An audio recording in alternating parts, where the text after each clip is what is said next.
Hey guys, what's up? Welcome back to another episode of the Fantasy Underdogs podcast. I am Sporty Jordy here with Evan. Evan, how you doing? I'm good. I'm on location right now. I'm at a hotel in Yes, Orlando, Florida. that's fun. It's very different. Like it's I don't have a mic and I don't have headphones and I don't have it's weird. I'm in a hotel and I'm doing a show. But yeah, it's good. Yeah, it's great.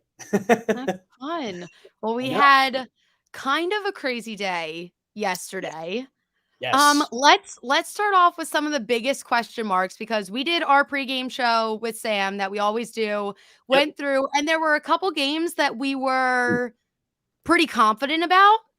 And those were two of them that went in the completely opposite direction. So we had the division games with the Steelers and the Ravens, and then we Yep. had the Seahawks versus the 49ers. And those were some of the games that we were all kind of the Ravens are going to win and the 49ers are going to win, zero questions asked. And they both went in completely opposite directions. So what were your thoughts about these two games?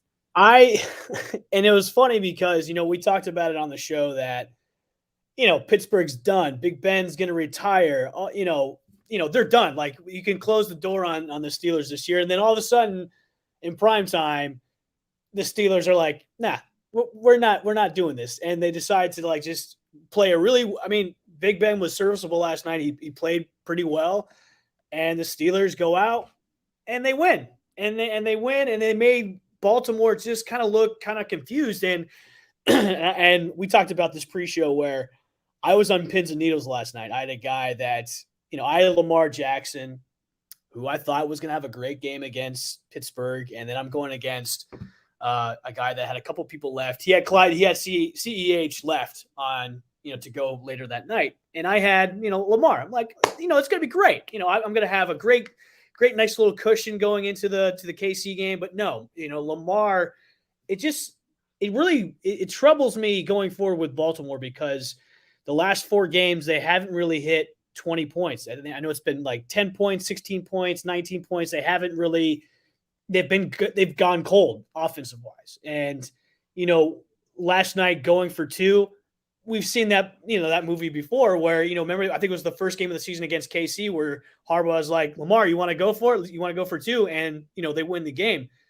This time, not so much. I honestly thought since the game hadn't really gone their way last night, they would have gone for 1, tied it up, gone into overtime, and let's see what happens in OT. But of course, Harbaugh doesn't do that way. He wants to go win the game and be done with the night.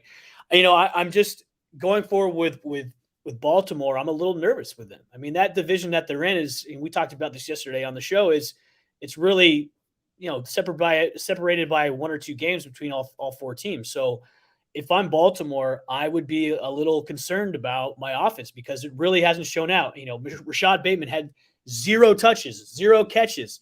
Hollywood Brown, I think, had nothing at all. And then with Mark Andrews, it's really a prediction of where I'm going to go or I'm going to get anything this week. So I'm really concerned about Baltimore going forward with their offense. Pittsburgh's just there. Pittsburgh's, I don't know if they're trying to play spoiler to anybody, but they're just there. And Big Ben's like, hey, I might not retire now because I had a decent game against Baltimore. What were your thoughts about the Seattle-San Francisco game? That was another one that was first about Ravens Steelers. Yeah. One, I never understand the decision to go for 2 when you can easily, especially when Justin Tucker's your kicker, when you can tie the game and have the opportunity to go in overtime. I'm the type of person, I want to go for that 99.9% of the time, just because I think it gives you the best chance to win. Because like we saw what happened last night, if you go for 2 and don't get it, it's just over. Like you're not even giving yourself the opportunity. So I hate it. It gives me it would piss me off so much, but whatever, decision was made. Lamar's also making me nervous with the interceptions and the turnovers. And it just seems like very chaotic because their offense was missing a lot of pieces all season, but he was so stable for them. And he was that guy that was able to kind of pull it through. And now with him getting a little sloppy, I think it's making them overall sloppier. And that's creating a whole mess. But yeah, it just seems like the Steelers, Mike Tomlin's never had a losing season. And it seems like it's kind of like we don't care if we do anything as long as we don't totally tank. Like, let's just figure it out from there. So that was a whole hot mess. Seahawks 49ers was another one because the Seahawks have been, I don't I don't know if I want to say terrible, but they haven't been good and No, they've been and we a talked hot about mess. this. We talked about this on the Sunday show. Was the offense has been Yes. inept because they have Yes. nobody. They have nobody on offense right now. And I wanted to go back to the Ravens Steelers game. The Ravens' next 4 games to close out the season is the next 5: Cleveland, Green Bay, Cincinnati, LA, the Rams, and the Steelers yet again to close out the Oh season. my, that's a brutal end of schedule. Brutal schedule to end the way, and these guys are trying to lock up a division, which if those are the last 5 teams you're going to play, and you're only scoring like on an average maybe 14 to 15 points per game, I'm a little concerned with them going Yeah. forward, especially against If those I'm teams. a Bengals fan or a Browns fan right now, I'm feeling pretty good because I'm like, we definitely have a chance to come in here and take it at Mhm. this point. Even the Steelers, we like this game, like this division, they're all like a game apart. Steelers even still have a chance to be a playoff team at this point, They are which is still alive, which insane. is the funny thing. And they're still alive, which is the funny thing. Like, you can't count the Steelers out, even though they've been playing like crap. They're still in it in that division. I That's the feel like the NFC West with the 49ers and the Seahawks is kind of that same feel for the NFC as they are for the AFC because I was out on the Seahawks. Like I was like, your season's done, you're done. And I don't know if they're going to be able. They're not in as close of a situation because the Rams and the Cardinals kind of have this division locked up, at least the top half of it. right. But the Seahawks were like down and out. I was like, they're not going to be able to make anything happen. Break up Pete Carroll and Russell Wilson. It's over. Throw it all out, blow it up. And then last night, they looked like the Seahawks. They looked like Russell Wilson looked beyond capable. They played smart football. They ran it on the goal line instead of throwing it, which is great. They're finally learning. And then the 49ers kind of looked like, other than George Kittle, who was unbelievable, but the 49ers just kind of looked flat to me. Like there was nothing exciting there. They couldn't really figure it out. So it was, I don't know how to look at either of these teams because in my mind, the 49ers were on the up and Seahawks were done. And Right. now it's kind of like that totally flopped in one game. So I don't know how to look at these two teams moving forward. Yeah, and I agree with you on that, especially with the 49ers. I mean, they're 6-6. They're still in the hunt for a wild card spot. Mhm. But I mean, when you're losing against Seattle, which we all counted Seattle out. I mean, Yes. Seattle's 4-8. So, and then you let Seattle go in there and take it to you just like that. What kind of identity are you going forward, San Francisco? And I look at this way too because now you wasted a first round pick on Trey Lance, which Jimmy Garoppolo. Let's just say that he's been okay. He's been Yeah. decent. You could have used another pick besides drafting Trey Lance going forward. You could have gotten another playmaker for Jimmy Garoppolo because the backfield's been decimated. They've been Debo Samuel's out. You could have done and drafted another person on offense. So it's just so crazy that these divisional games have really put a wrench in how the playoff picture is going in the last few weeks of the season. And Ray's got a great point. The Yeah. Seahawks offensive line is bad, but they looked fantastic last night against San Yes. Francisco.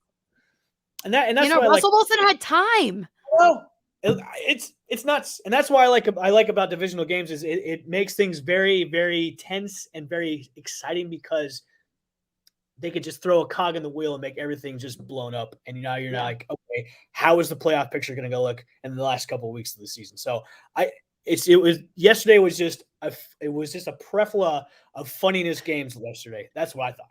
Yeah. Plethora. No, it really was. I know there's the game from last night. I know you have some thoughts that you have been eagerly waiting to share about this one. The Chiefs came out and just smothered the Broncos completely. What are your thoughts about the Chiefs after last night? I'm not still sold on No. Kansas City. I you know, Mahomes, it was hot the first couple of weeks of the season. And then it's now like, okay, what Mahomes are we going to get this week? Denver played good defense. I mean, they held them to 22 points. But, you know, if Kansas City is going to try and go back to the Super Bowl, like, and repeat, it's not. I don't think it's going to happen with them. It's just so weird. They have so many playmakers on that offense, and it just seems like nothing has been transpired and nothing's meshing so well. I don't know if it's Mahomes or it's the play calling, but the defense has really been carrying Kansas City forward. Like if the defense wasn't there, Denver could have easily won that game, honestly.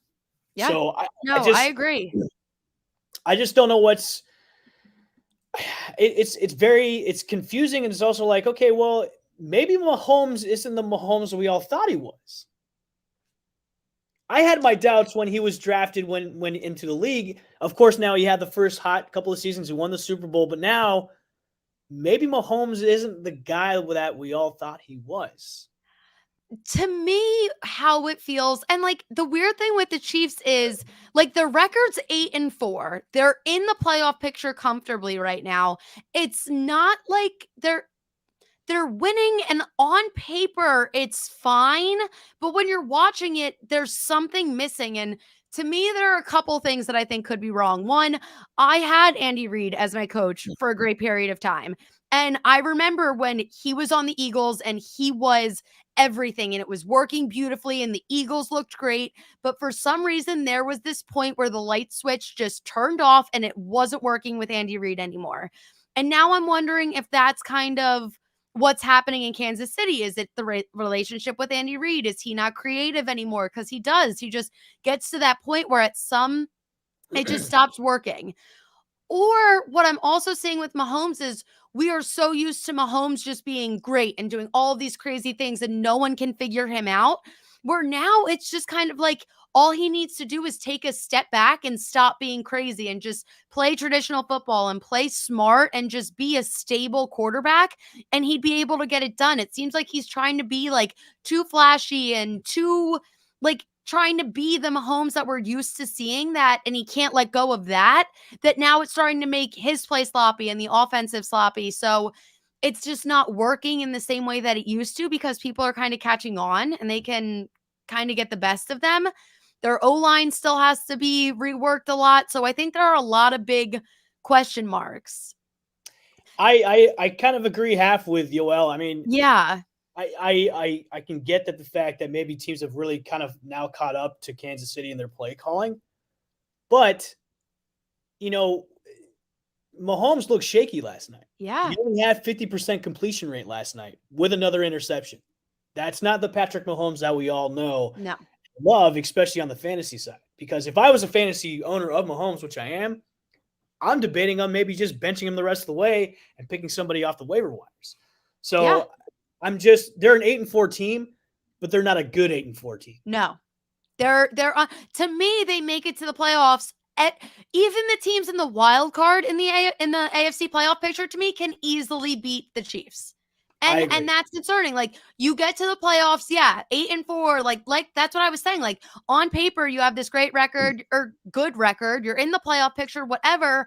But when you look at every other person they could potentially be playing in the playoffs, they lose first round to me. Like to me, I've never been one to root against the Chiefs. Like I have loved Mahomes. I've loved it. Like I love everything about this team. Right now, I'm rooting against them because there are other teams to me that deserve to be in the playoffs more. The Chargers and the Raiders, to me, both deserve to be in the playoffs more than the Chiefs, in my opinion.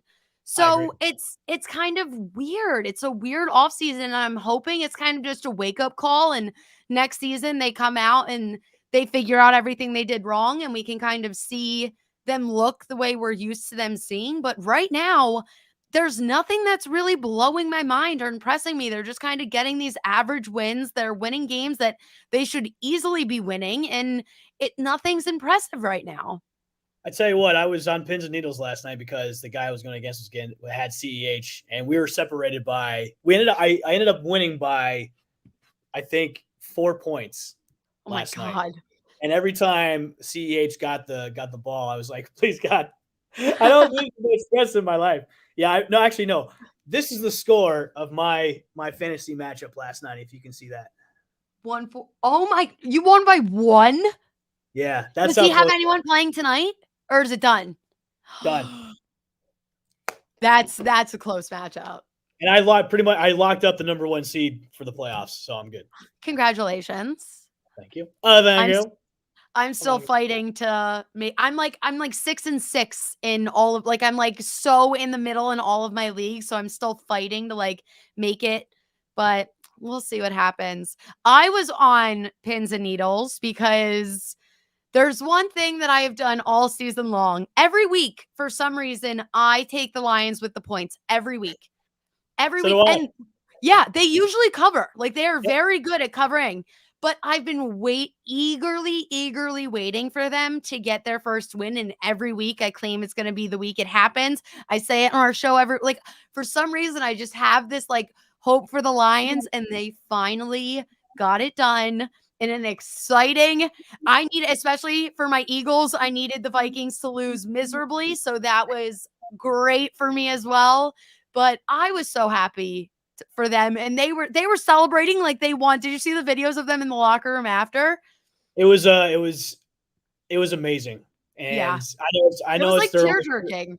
Yeah, it was I think Dan Campbell was, like, breaking down in tears. I thought he was gonna bite somebody's kneecap, but he didn't do that. He He was hugging the cried. owner of the team, like, popping champagne. His press conference was great. He dedicated the game ball to the victims of the Oxford, school shooting, which was very touching. I was Mhm. tearing up at that. I'm like, "Dan Campbell's, like, Yeah, turned into a softy." You got a guy that was wanting to bite kneecaps, now he's like a softy, going into week 13, but I hope this is a step in the right direction for the Lions. Now, obviously, this season's been a wash for them, but they've got a good young core of players.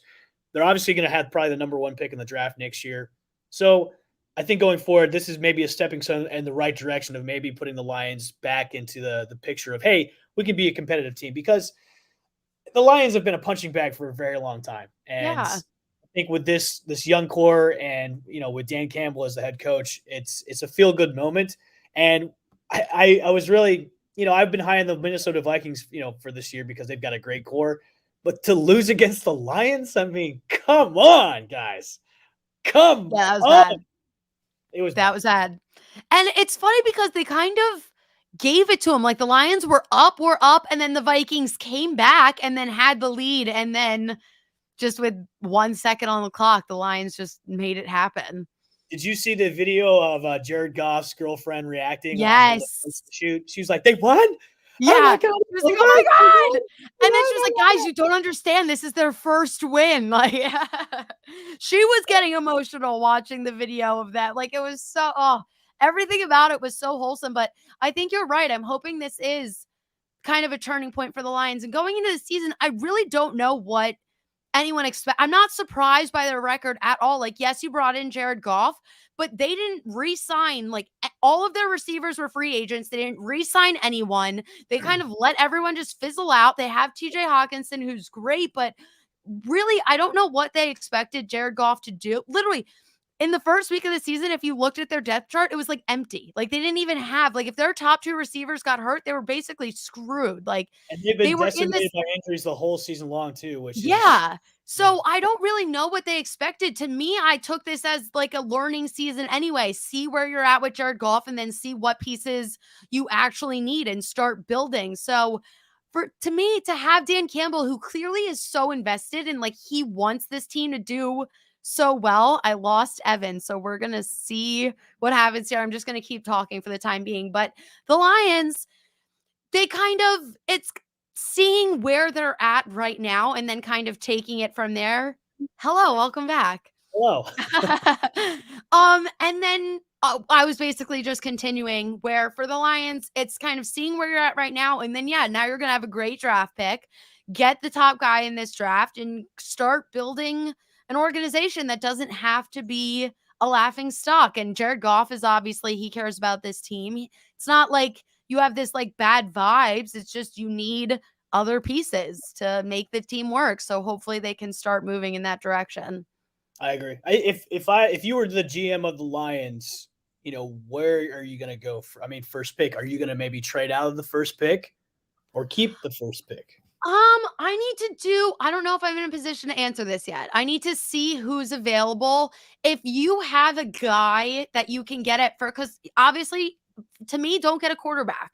You still have Jared Goff who I don't think he's not the greatest quarterback ever, but I still think he's a great guy to be their transition guy, and you're going to have him for a couple years, and he's still going to be good. So I think to me, it's if there is a receiver or an O lineman or someone on defense that's going to be one of those guys, like a generational player, then you stay at number one and you take that guy and start going from there. But if there really isn't anyone super exciting available for them, then yeah, trade out a first, load up on draft picks later on, and then just see what you can kind of do. But I think for them, it's just all about getting the key pieces on either offense or defense, because basically you're starting from scratch and Right. then just seeing where to go from here. As of right now, this draft class isn't sexy, so it's Yeah, no, I know quarterback wise, it's not great at no, all, but I would trade out of the first pick and see what kind of movement I could do for that first pick and get out of that. I wouldn't even do it. I wouldn't stay there. yeah, well, I know one team that had a lot of fun trading back and still made it work. This is a great segue. My Eagles this season. How excited were you yesterday? Yeah, no, I need to talk about this a little bit. I need to talk. That what I was waiting for that moment from the moment we traded for Gardner Minshew. I also want to make it clear Jalen Hurts is my QB1. And I know that, and I believe that, and I want it to be that way. However, I'm a big Gardner Minshew fan. I just adore him. So when we traded for him, I wanted to have that exact game like this season. Like I wanted Gardner Minshew to have one blowout game where we just get to enjoy all the craziness. And especially going into that game after our loss to the Giants, where we were kind of like, where are we? Can we win against the Jets? Is this going to be the first time ever that the Jets beat us? We're playing in MetLife for the second week in a row, where we kind of were in this uncertain period. For him to come out and just have this super fun, explosive day, him and Dallas Goedert were connecting. Someone was joking. They were like, Dallas Goedert, do you have Dallas Goedert on your fantasy team? Oh, I he do. had a day. Yeah, someone said he's going to call into Philly radio with like an anonymous voice and be like, Gardner Minshew should be the starting quarterback of the Philadelphia Eagles, because clearly they were vibing. But no, all around great day. And if we need Gardner Minshew one more week after the bye in Philly against Washington, if Jalen Hurts isn't 100% yet, I'm fine with it. I would give Jalen Hurts one more week to recover. Yeah. And it Listen, seems like Gardner we're in. Minshew is a great quarter. He's a good quarterback. Yeah. He's a good fill in. Like I know you were talking about this. You and Sam were kind of going back and forth about if there could be a quarterback controversy in Philly. There's not going to be a quarterback controversy. I think Well, there might be, but there shouldn't be, because Philly's crazy. I know it might be that for you guys up in Philly, the Philly fans and all those craziness up there. But I think going forward, I think this helps out Minshew's value going into the offseason, because you're going to have teams that are going to be looking for either maybe a midterm starter or a backup right now.